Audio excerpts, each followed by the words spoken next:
Hello, welcome back to the channel. It is Monday morning. I'm up in the Borders. I'm just finishing up on this DX27 and I nearly forgot to show you what it is that I'm on with. This 27 story is the guy sent us a message on WhatsApp or be mid-afternoon on Saturday. He sprung an oil leak and he was urgent for a visit.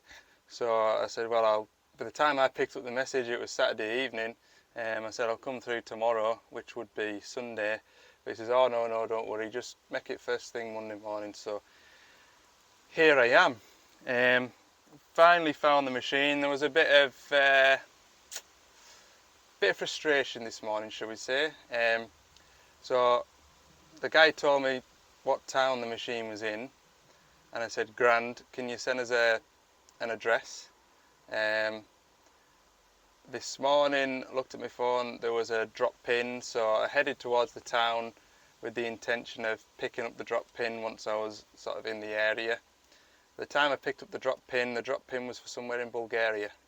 So obviously he's had a bit of a brain fart and don't know what's happened there. Anyway, after a little bit of a agonising wait, I finally got an accurate drop pin, found the machine and pulled the belly plates off it, and I'll show you what I've found.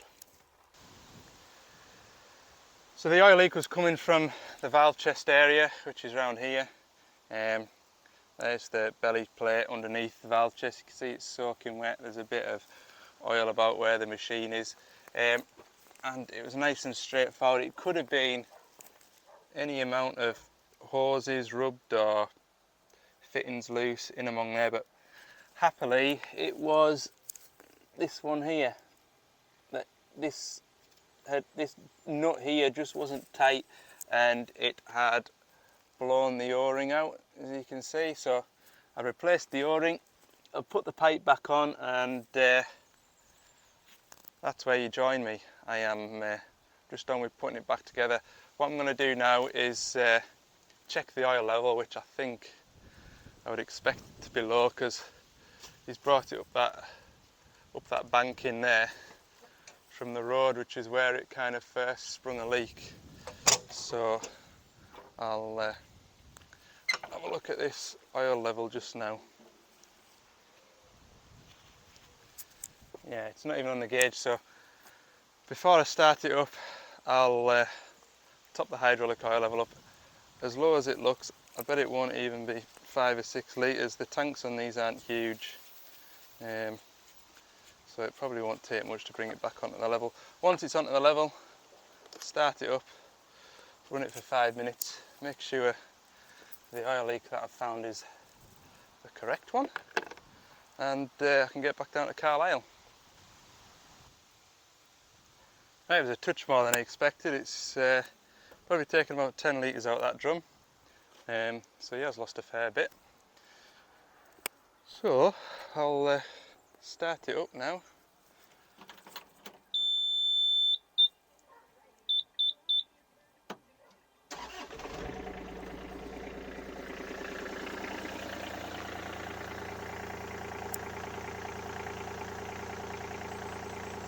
Looks good, looks good. Quite refreshing having an oil leak or something like that to come to, because when you fix an oil leak, you know you fixed it, don't you? You don't need the laptop, you don't need sensors and whatnot. That's it done. So I'll just put it all back together now. Not too bad, be 5 minutes so in it, and get back down to Carlisle.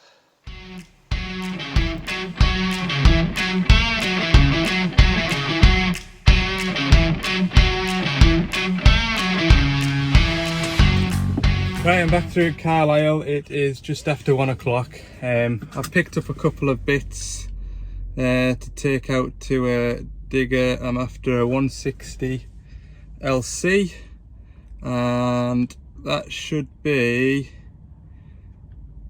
a air conditioning belt to put on it.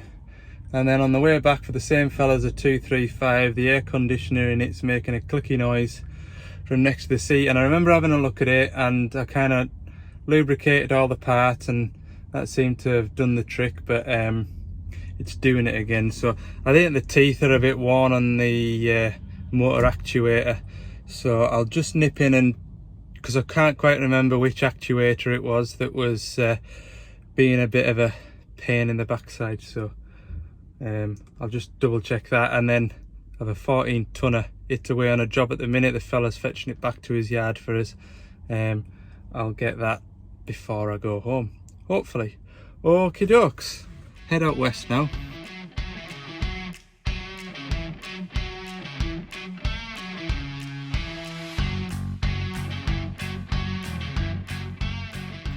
Right, I've just finished putting an air conditioning belt on that digger, and I thought I'll just check my audio, because as you can see I've got myself a microphone over the weekend. After Friday's video, some of the audio, when I'm sort of holding my phone away from myself with the wind noise, you could hardly hear what I was saying, so I bought myself a mic. But what I need to remember to do is turn the mic on when I'm doing my bit. So I've been on with changing what's left of this air conditioning belt on that 160. I'll show you on the machine. I have just done the job and filmed it, but when I've watched the video back, there's no audio, so I'll just quickly show you before I get on to the next job. It wasn't too bad to do, so I'll just turn the camera around, hang on. So the air conditioning belt's down here and the air conditioning pump. As you've seen of what's left of the air conditioning belt in the van there, I've just made sure that the pump and the tensioner pulley down there, the bearings were okay on that, but I would well imagine that this machine has never had a new aircon belt on since new, so we'll put it down to age that it's shredded it like that. The tensioner down there isn't particularly handy to get at. Yeah, you can see it with the camera phone, but from up here where my arm would be, it's a bit of a stretch, and could do with two hands on down there as well, because you've got the lock nut to take off. But it's really straightforward. Just slacken that nut off the front of the pulley, and then you've got a lock nut to slacken, and then once that's slackened, that bolt's just finger tight, and you just run it up, and that takes the tension out of the belt. Slip the new belt on. It's just a piggyback pulley type of thing, so you haven't got to take the main fan belt off to get at it. So nice little 20-minute job, and yeah,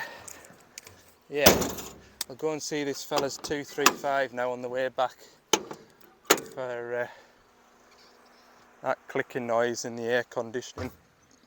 Hopefully this microphone will make the audio and the videos a lot better. There won't be as much wind noise. I just need to remember to turn it on.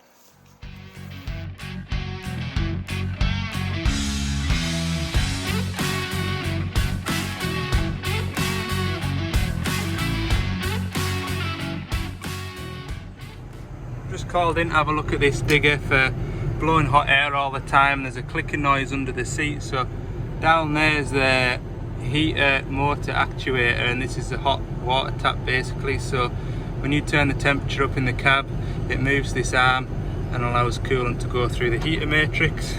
But the motor down there is knackered. It's not working anymore. It's just clicking, so it's just plastic teeth on a worm screw and it's skipping. So what I've done while I order a new motor, because it's a nasty job to get into, all this seat will be to come out, and the seat base and everything. And what I've done for the time being is taken the control arm off it and just left the hot water turned off, so it's nice and cool for the time being, because I mean it is sunny today. And just leave it blowing cold air for now, and I'll come back hopefully this week and put a new controller motor on it.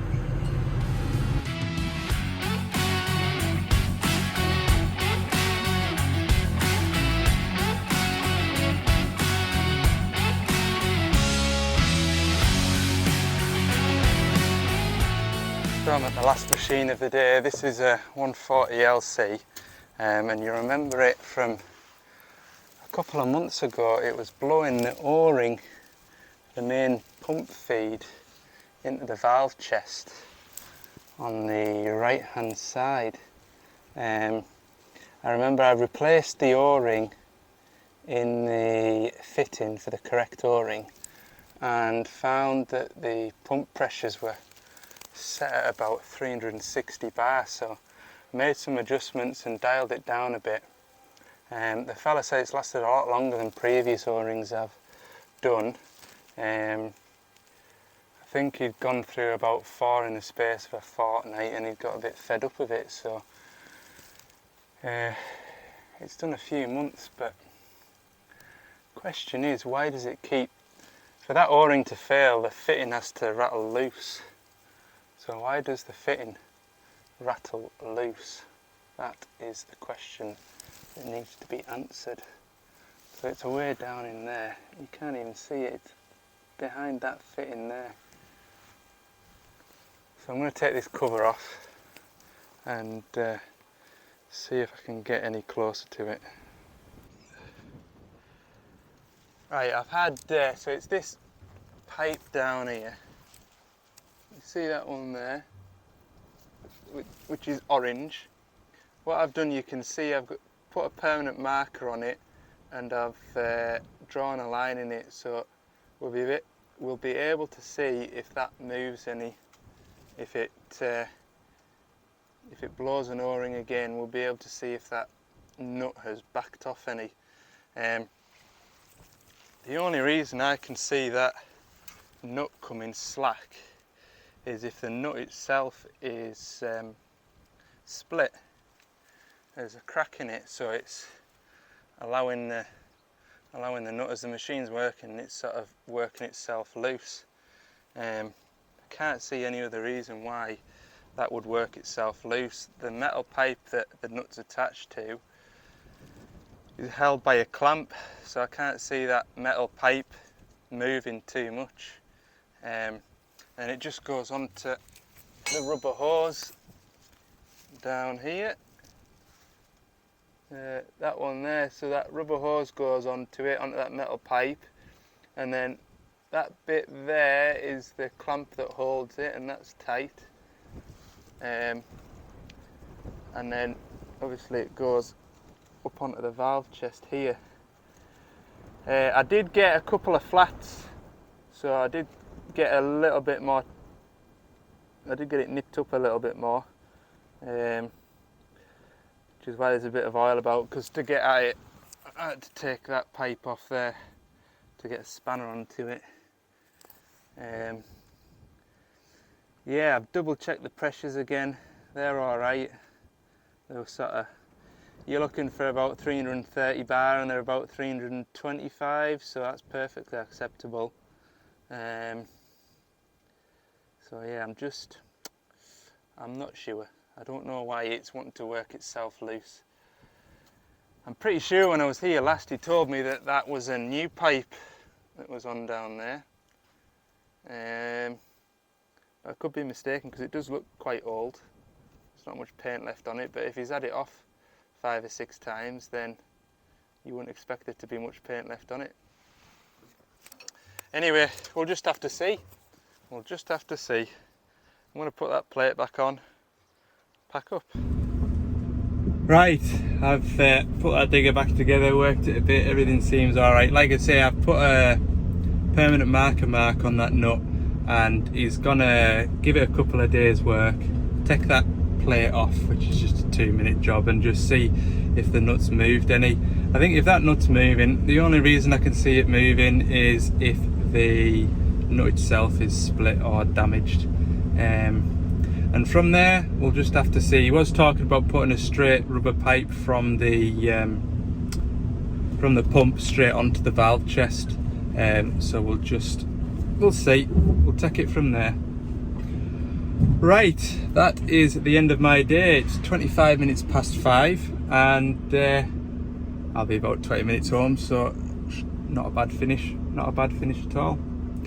Thanks very much everyone for watching, and don't don't forget, if you haven't already, hit that subscribe button. If you've enjoyed the video, give it a like, and for more bits and pieces throughout the week, head over to Ali's Digger Diary on Instagram. Have a good evening. I'll see you in the morning.